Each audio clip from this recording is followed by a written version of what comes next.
Hermanos, vayamos a nuestras Biblias a 1 Corintios 15, versículos 3 y 4.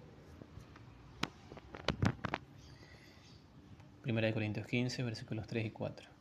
Dice así: Porque primeramente os he enseñado lo que asimismo recibí, que Cristo murió por nuestros pecados conforme a las Escrituras, y que fue sepultado y que resucitó el tercer día conforme a las Escrituras.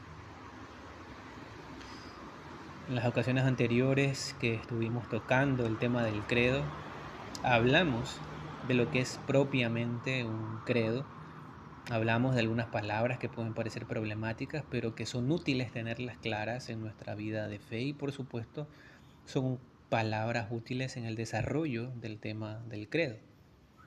Hablamos, por ejemplo, de la palabra católico y ecuménico, que a mi criterio, de las palabras que vimos, pueden ser las más problemáticas. Pero como vimos la semana anterior, estas palabras apuntan a la universalidad de la Iglesia de Cristo y a la necesidad de la unión de los creyentes en Jesucristo sin renunciar a la verdad. Todo esto con el propósito de ser perfectos en unidad, lo cual es el deseo de nuestro Señor Jesucristo para los suyos. Y esto lo podemos ver claramente en la oración del Señor Jesucristo en el capítulo 17 del Evangelio de Juan. En los versículos que leímos, el apóstol Pablo hace alusión a una transmisión de la verdad. Él dice que lo que les está enseñando a los hermanos de Corintio es lo mismo que les fue transmitido. Y allí es entonces donde empieza a desarrollar aquello que le fue transmitido. En pocas palabras, el apóstol estaba haciendo un resumen de aquello que le había sido transmitido por los apóstoles de Jesucristo. Bueno, esta palabra resumen aquí es clave porque un credo es eso precisamente, un resumen. Evidentemente, un credo jamás estará al mismo nivel que las palabras inspiradas del apóstol Pablo, pero el apóstol Pablo nos da ejemplo de que podemos y debemos hacer un resumen de nuestra fe, es decir, un credo, para poder de esta manera comunicarla y transmitirla a otros. El día de hoy lo que veremos es una introducción histórica del credo de los apóstoles. Esta es la última parte introductoria a lo que hemos visto hasta ahora. Son solo introducciones generales. Y si el Señor lo permite, la siguiente semana estaremos entrando al estudio propiamente del credo apostólico. El tema del día de hoy entonces es introducción histórica al credo. La veremos en 3 puntos. Primero, el credo como un resumen. Segundo, escritos divinos y escritos eclesiásticos. Y tercero, un credo eclesiástico universal. Para finalmente ver, hermanos, unas conclusiones y aplicaciones. Pero antes de iniciar y desarrollar los puntos, oremos para que el Señor pueda guiarnos en este tiempo. Amado Señor, te ruego que seas tú teniendo misericordia de nosotros, Padre, y que nos guíes, Señor, en este tiempo, que tu Espíritu Santo nos ilumine nuestros corazones para poder entender tus palabras. Te ruego, Señor, esto en el nombre de tu amado Hijo, el Señor Jesucristo. Amén. Veamos, hermanos, entonces el primer punto, el credo como un resumen. Un resumen, hermanos, es una exposición abreviada, concisa y fiel. Repito, un resumen es una exposición abreviada, concisa y fiel sobre los puntos más importantes de un texto o documento. En ese sentido, podemos afirmar que el credo de los apóstoles es un resumen de las cosas que se deben creer. El credo es una exposición abreviada, concisa y fiel sobre nuestra fe. Esta no es una práctica nueva, esto lo podemos ver en el Antiguo y Nuevo Testamento. Por ejemplo, si usted va a Deuteronomio capítulo 6, vayamos allí, Deuteronomio capítulo 6, versículos del 4 al 9, dice la palabra de Dios lo siguiente: Oye, Israel, Jehová nuestro Dios, Jehová uno es, y amarás a Jehová tu Dios de todo tu corazón, de toda tu alma y con todas tus fuerzas. Y estas palabras que yo te mando hoy estarán sobre tu corazón y las repetirás a tus hijos y hablarás de ellas estando en tu casa y andando por el camino y al acostarte y cuando te levantes las atarás como una señal en tu mano y estarán como frontales sobre tus ojos y las escribirás en los postes de tu casa y en tus puertas. Lo que hemos leído es un pequeño resumen de lo que todo israelita debía confesar, hermanos. Por mandato del Señor, ellos debían guardar estas palabras y transmitirlas a todas sus generaciones. Entonces, vemos cómo en el Antiguo Testamento hay claramente una enseñanza de que el uso de los credos no es algo moderno o que surgió después de la muerte de Cristo o que recién llegó a nosotros después de la muerte de los apóstoles. Para nada. Es una práctica bíblica. Primera de Timoteo, capítulo número 3, versículo número 16.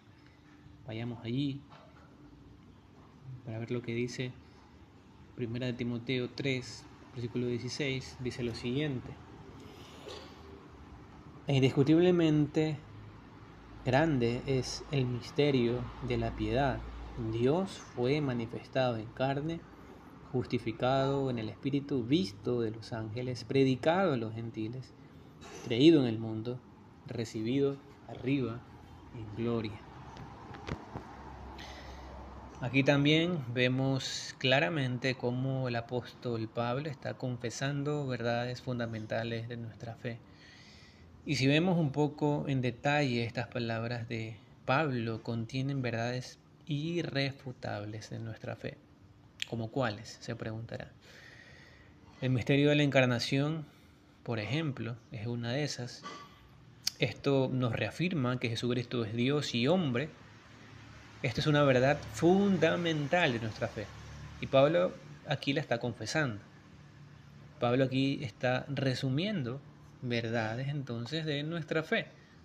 Ahora bien, que los hermanos del pasado hayan usado esta forma de declarar nuestra fe. Esto quiere decir que hay otro lugar en la Escritura, que no hay otro lugar en la Escritura donde se nos diga que nuestro Dios es uno o que se nos mencione sobre el misterio de la encarnación. Claro que no quiere decir eso, mis hermanos. La idea de estas declaraciones es confesar de manera resumida nuestra fe.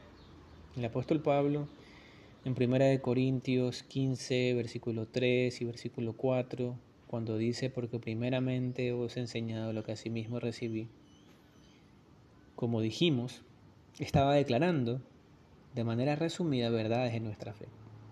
Pero también estaba declarando lo que los discípulos de Jesús debían de aprender. ¿Con qué propósito? Para su conocimiento de Dios. Principalmente, obviamente, para que su conocimiento de Dios sea mucho más firme, para que conozcan más a su Dios y para que entiendan claramente, con claridad, cuál es la voluntad de Dios para sus vidas.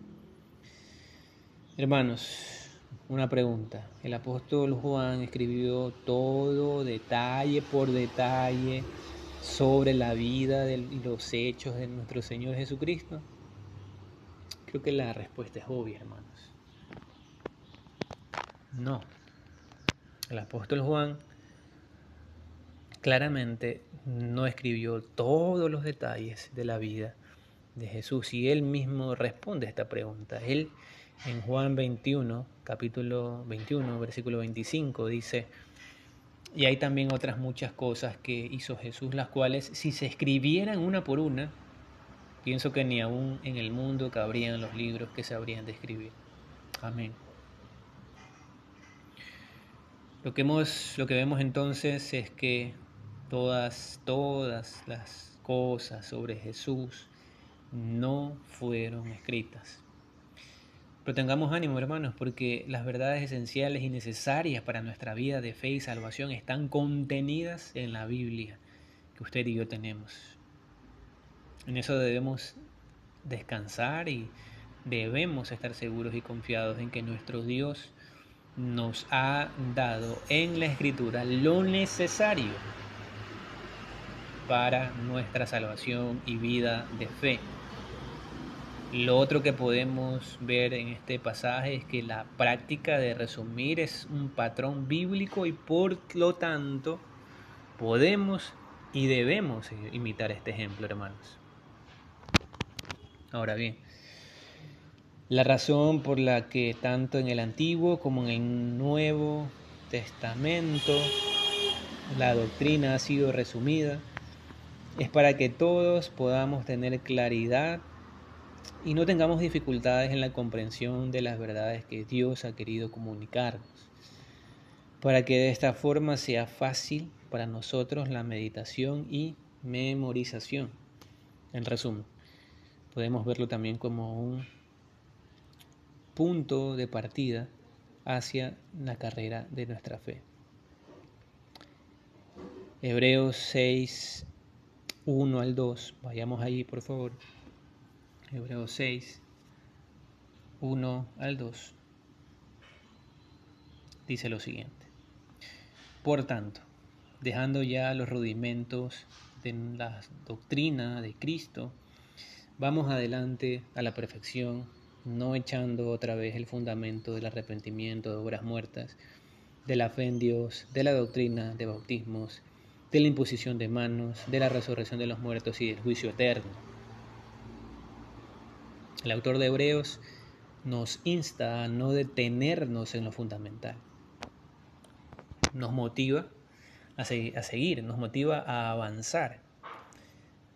Pero que no se malentienda, no es que no debemos meditar sobre las cosas fundamentales. La idea es que debemos continuar nuestra carrera de la fe hacia la madurez que Dios nos pide. Esa es la idea. Entonces, un resumen, podemos decir que todo esto se escribió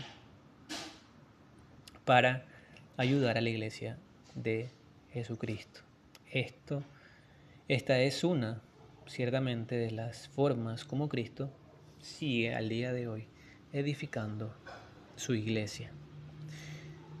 Pero, ¿qué relación tiene esto con el credo? ¿Qué relación tiene todo esto con el credo de los apóstoles? Pues la relación es que el credo también se escribió para que, guardando las distancias, hermanos, pueda ser de ayuda a la iglesia del Señor. El credo de los apóstoles no tiene el propósito de entorpecer nuestra vida de iglesia, más bien el propósito es ser de ayuda en todos los sentidos a la iglesia del Señor Jesucristo. Albert Mohler, acerca del credo, decía lo siguiente, y cito: los cristianos a lo largo de los siglos han confesado la fe en Jesucristo, la fe que Jesús enseñó a sus discípulos, la fe que los apóstoles enseñaron a la iglesia primitiva, la fe que ha sido una vez dada a los santos. El credo de los apóstoles es nada más un resumen preciado de la fe cristiana, pero es la declaración doctrinal que más se ha proclamado en la historia cristiana. El credo de los apóstoles no abarca la totalidad de la fe cristiana, como ninguna síntesis podría hacerlo. Sin embargo, los cristianos lo han declarado con valentía a lo largo de los siglos, incluso delante de dictadores y en las puertas de la muerte. Cuando confesamos esta fe, tomamos nuestro lugar en el largo linaje de fidelidad cristiana cuya existencia supera ya los 2000 años. Me maravilla ese privilegio y me asombra la valentía de una confesión que empieza con Dios Padre Todopoderoso y concluye con la vida eterna. Entre el principio y el final del credo de los apóstoles se encuentra el cuerpo entero de la verdad bíblica cuyo centro es el Evangelio de Jesucristo. Fin de la cita. Entendiendo entonces, hermanos, que hay resúmenes acerca de nuestra fe que podemos encontrar en la misma Biblia, y asimismo entendiendo que nosotros podemos hacer resúmenes y confesar los ya existentes, siguiendo el ejemplo de los hermanos del pasado, es preciso hablar un poco de la diferencia entre estos resúmenes. Es preciso hacerlo. Esto me lleva entonces a mi segundo punto: escritos divinos y escritos eclesiásticos. Hay dos clases de escritos que tratan la doctrina de la Iglesia. Estos son los divinos y los eclesiásticos. En cuanto a los escritos divinos, obviamente los escritos divinos son los libros del Antiguo y Nuevo Testamento, los cuales fueron escritos por los apóstoles y profetas. La autoridad de estos libros es divina porque provienen de nuestro Dios. Por tanto, la autoridad que tienen estos libros es absoluta. Eso quiere decir que por sí mismos tienen autoridad y no necesitan del testimonio de ninguna criatura o institución para que les infundan autoridad. La palabra de Dios es el fundamento de nuestra fe y la regla de toda verdad. Por eso es que ninguna confesión, ninguna religión, ningún hombre, nada en absoluto puede estar por encima de la máxima autoridad de la palabra de Dios. Ahora bien, que la Biblia sea máxima autoridad y la única autoridad que no puede ser cuestionada, eso no quiere decir que no existan otras autoridades. Si afirmamos la no existencia de otras autoridades, esa afirmación iría en contra del testimonio de las Escrituras que nos ordena, por ejemplo, honrar y someternos a nuestras autoridades. La diferencia entre la Biblia y las otras autoridades es que estas últimas no son infalibles. No son infalibles, es decir, que pueden errar, pueden ser cuestionadas. Ejemplo de estas otras autoridades a las que nos referimos pueden ser, por ejemplo, los pastores, los gobernantes, los padres de familia en su hogar. Ahora hablemos de los escritos eclesiásticos. Esto ciertamente no son escritos divinos,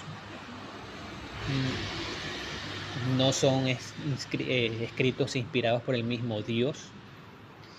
Estos son aquellos escritos de la misma iglesia que concuerdan, obviamente, con los escritos divinos, que tienen una concordancia con estos, ¿no? Es decir, con la palabra de Dios. Estos escritos, por supuesto, como decía, no son infalibles, pero pueden llegar a expresar sabiduría tomada de las santas escrituras. Dentro de estos escritos eclesiásticos tenemos 4 tipos: los escritos universales, los tradicionales, los locales y los particulares. En cuanto a los escritos eclesiásticos universales, estos son los escritos de un creyente o conjunto de creyentes. Estos son aceptados por todas las iglesias. Un ejemplo de esto es el credo de los apóstoles. En cuanto a los escritos eclesiásticos tradicionales, estos son aquellos escritos que generan líneas eclesiásticas, como lo son la reformada, metodista, luterana, etc. Dentro de los escritos que tienen estos hermanos tenemos, por ejemplo, sus confesiones y catecismos. Por ejemplo, la confesión de Westminster, el catecismo mayor, catecismo menor, confesión de Londres y muchos otros escritos dentro de estas tradiciones eclesiásticas, estas tradiciones de iglesia. En cuanto a los escritos eclesiásticos locales, estos son escritos propios de la iglesia local. Un ejemplo de esto es nuestra política de iglesia, o pueden ser también alguna resolución que como iglesia tomemos respecto a alguna situación en particular. Pero esto mencionado es únicamente para ser aplicado en nuestras iglesias locales. No aplican para nuestras iglesias hermanas de nuestra localidad o país o región. Es para nuestra iglesia local propiamente. En cuanto a los escritos eclesiásticos particulares, estos son escritos de teólogos o hermanos sobre estudios de diferentes doctrinas o temas en particular. Estos escritos pueden llegar a ser de mucha ayuda en nuestro crecimiento en la fe, pero en sí mismos estos libros no tienen ninguna autoridad sobre nosotros. Entonces, recuerda, habíamos dicho que el credo de los apóstoles entra dentro del rango de los escritos eclesiásticos universales. Y esto entonces me lleva a mi tercer punto. Un credo eclesiástico universal. Un credo eclesiástico universal. Por el título Credo de los Apóstoles, uno podría, hermanos, pensar que esto quiere decir que el credo fue escrito por los mismos apóstoles, pero la realidad es que es muy poco probable que haya sido así. La forma de credo que nosotros vamos a estudiar data de los años 300 después de Cristo. Aproximadamente, más o menos, 300 después de Cristo. Pero antes de esto, alrededor del año 140 podemos encontrar algunos rasgos o vestigios de lo que finalmente sería formulado y llamado como el credo de los apóstoles. Para entonces había algunas expresiones que la iglesia usaba para el catecumenado de los nuevos creyentes, es decir, el discipulado, para los bautizos o para resumir nuestra fe. Dicho esto, hermanos, como hemos podido ver, el uso de los credos no es una invención de estos últimos años. No es una invención de los discípulos de Jesús. No es tampoco, hermanos, una invención de los reformados, o tampoco, hermanos, es una invención de los padres de la iglesia. El uso de los credos lo podemos ver desde hace muchísimos años. Han sido de mucha utilidad para el pueblo de Dios a lo largo de la historia. Pero si ha sido así, ¿por qué el día de hoy existe mucha resistencia en usar los credos?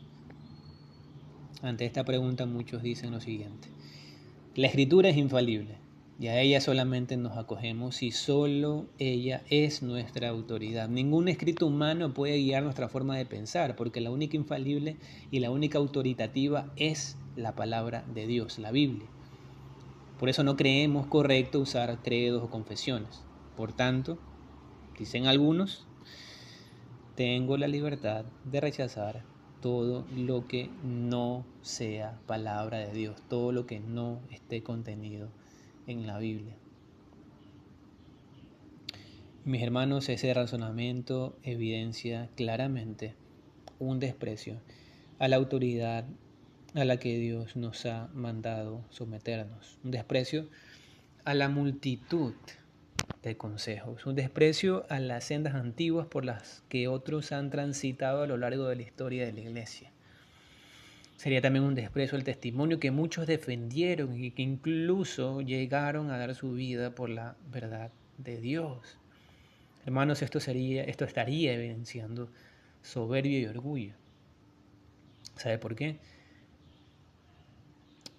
Porque ciertamente, hermanos, al tener este pensamiento, estamos transmitiendo la idea de que podemos desentendernos de la historia, creyendo erróneamente que no debemos recurrir a la sabiduría de nuestros hermanos en el pasado y presente. Hermanos, en esta iglesia confesamos que somos sola Escritura. Y somos sola Escritura. Pero cuando decimos eso, esto no se traduce en desprecio a la sana tradición y sabiduría de nuestros hermanos a lo largo de la historia. Cuando decimos, hermanos, que somos sola escritura, en realidad queremos decir que nuestra autoridad final e infalible es únicamente la Santa Escritura, pero sin dejar a un lado el abundante tesoro que nuestro Dios nos ha dejado a lo largo de la historia de la Iglesia. Y por supuesto, todo esto está subordinado a la palabra de Dios. Jamás estará por encima de la palabra de Dios. Que hay doctrinas y tradiciones erróneas que han surgido a lo largo de la historia y por tanto no debemos aceptarlas. Estamos totalmente de acuerdo en eso, hermanos. Pero ese no es el tema hoy, ese no es el tema. Puntualmente estamos hablando de la sana tradición y sabiduría que nuestro buen Dios nos ha dejado a lo largo de miles de años. Estas cosas, hermanos, debemos considerarlas, debemos tenerlas en alta estima, no debemos desecharlas. Hermanos, el credo apostólico nos recuerda que nosotros no producimos la fe, nos recuerda que usted y yo no somos suficientes por nosotros mismos para desarrollarnos en la fe. Necesitamos al Señor, necesitamos la Escritura, necesitamos de la Iglesia universal y de la Iglesia local. El credo también nos despierta la realidad de entender que no todo se inició con los bautistas reformados, no todo se inició con los luteranos, no todo se inició con los presbiterianos. Hermanos, que quede claro, el 31 de octubre de 1517 no empezó la historia de la Iglesia. La Iglesia de Cristo, hermanos, siempre ha prevalecido y no por el poder de ningún hombre, sino por el poder del mismo Cristo. ¿Sabe por qué? Porque Él prometió que su Iglesia iba a prevalecer. Y así ha sido a lo largo de la historia. Gloria a Dios, ciertamente, hermanos. Gloria a Dios por hombres como Martín Lutero y muchos otros reformadores. Pero hermanos, debemos entender que nosotros los hombres somos solamente instrumentos que a Dios le ha placido usar para el cumplimiento de sus santos propósitos, y eso es lo que ha venido pasando a lo largo de la historia de la Iglesia. Nunca la Iglesia del Señor desapareció, y eso, hermanos, eso tenemos que ciertamente reconocer, que si estamos al día de hoy en esta iglesia, escuchando la palabra de Dios, es porque a Dios le ha placido preservarnos, y en eso debemos dar gloria a Dios. ¿Ha existido perfección en todos estos años de historia? Claro que no. Ha habido errores, mismos que ciertamente estamos llamados a no repetirlos, porque ejemplo ciertamente se nos ha dado para no hacerlo. Tenemos comunión, hermanos, con la Iglesia Universal al meditar en el credo apostólico. Pero que quede claro, los credos no son dogmas que se imponen a la Escritura. Repito, los credos no son dogmas que se imponen a la Escritura, más bien se extraen de la Escritura. Los credos de los apóstoles acercan a los cristianos como comunidad, más allá de las diferentes tradiciones y prácticas, hermanos.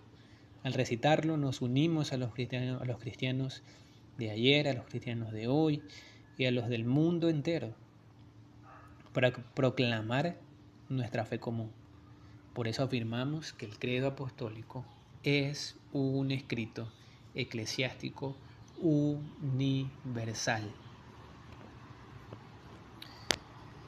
Veamos ahora, hermanos, unas conclusiones de lo que hemos visto. Primero, dijimos que el credo es un resumen de las cosas que se deben creer. El credo es una exposición abreviada, concisa y fiel sobre nuestra fe. Además, dijimos que la Escritura nos da ejemplo del uso de los credos. Segundo, dijimos que hay dos clases de escritos que tratan la doctrina de la Iglesia. Estos son los escritos divinos y los escritos eclesiásticos. En cuanto a los divinos, dijimos que esto solo se refiere a la palabra de Dios. Y en cuanto a los eclesiásticos, dijimos que tenemos a los universales, tradicionales, locales y particulares. Y tercero, dijimos que el credo apostólico es un escrito eclesiástico universal. ¿Por qué? Porque al declararlo, hermanos, nos unimos a los escritos de todos, nos unimos a los cristianos de todos los tiempos y de todo el mundo para proclamar nuestra fe común. ¿Cómo es posible? Es posible porque el credo apostólico, hermanos, trasciende las diferentes denominaciones y prácticas dentro de la Iglesia Universal de Jesucristo. Veamos ahora, hermanos, unas aplicaciones. Hermanos, hay una realidad que es incuestionable e irrefutable, y esa es que en la palabra de nuestro Dios tenemos un fortísimo consuelo. En ella tenemos sabiduría misma de nuestro Dios. Tenemos las palabras de nuestro Cristo y sus santos apóstoles y profetas, quienes escribieron por inspiración del Espíritu Santo. Ella es lámpara a nuestros pies, ella es inspirada, ella es útil para enseñar, redarguir, corregir e instruir. La Escritura dice que cielo y tierra pasarán, pero su palabra no pasará. Ella permanece eternamente. En fin, los atributos y afirmaciones, hermanos, que podríamos decir sobre la Escritura se quedarían cortos, teniendo en claro que la Escritura está sobre todo y todos, y por tanto es la que debe regir nuestra vida por completo. Quiero motivarles también a que tengamos temor en ser reverentes con esa revelación especial que nuestro Dios nos ha dado. Es decir, que valoremos esa palabra que Dios nos ha dado y que no la desechemos, porque solo ella es inerrante e infalible. Por tanto, hermanos, tengamos temor de no usarla correctamente. Vengamos a ella con reverencia. Vengamos a ella creyendo que es la palabra inspirada de nuestro Dios, porque realmente lo es. Pero asimismo, hermanos, quiero motivarles también a que no tengamos temor en tomar el credo de los apóstoles como algo que podamos recitar o confesar con libertad. Mis hermanos, el credo de los apóstoles es patrimonio de la Iglesia de Cristo. Es su herencia, es mi herencia. Un creyente, hermanos, puede confesar o no el credo de los apóstoles, pero lo que no puede hacer es negar las verdades que proclama el credo de los apóstoles. Porque como ya hemos dicho, el credo apostólico proclama verdades fundamentales en nuestra fe. Proclama verdades fundamentales en nuestra fe, que solamente, hermanos, podrían ser negadas por un no creyente. Te pongo un ejemplo. Si alguien te pide resumir tu fe, ¿cómo lo harías? Puedes decirme, pues yo le predicaría el Evangelio. Y eso está bien, pero el problema es que la pregunta no fue ¿qué debo hacer para ser salvo? La pregunta fue ¿cómo resumirías tu fe? Para responder a esta pregunta podrías ayudarte citando el credo apostólico. Seguramente será de mucha utilidad. Porque ¿acaso no es relevante declarar que creemos en un único Dios que existe en la persona del Padre, del Hijo y del Espíritu Santo? ¿Acaso decir esto no resume nuestra fe? ¿Acaso decir que creemos que Cristo es Dios y hombre no es parte de lo que resume nuestra fe? ¿Y por qué no mencionar que Jesús nació de una virgen y que fue concebido por obra del Espíritu Santo? ¿Acaso no es importante decir que murió, resucitó y volverá en gloria? ¿Acaso no es importante y parte del resumen de nuestra fe el confesar que nuestra iglesia es universal, que creemos en la resurrección de los muertos, en la vida eterna y el perdón de los pecados? Sin duda, hermanos, que todo esto es importante y todo esto resume nuestra fe. Y es lo que claramente también resume el credo apostólico. Por eso decimos que es de mucha utilidad.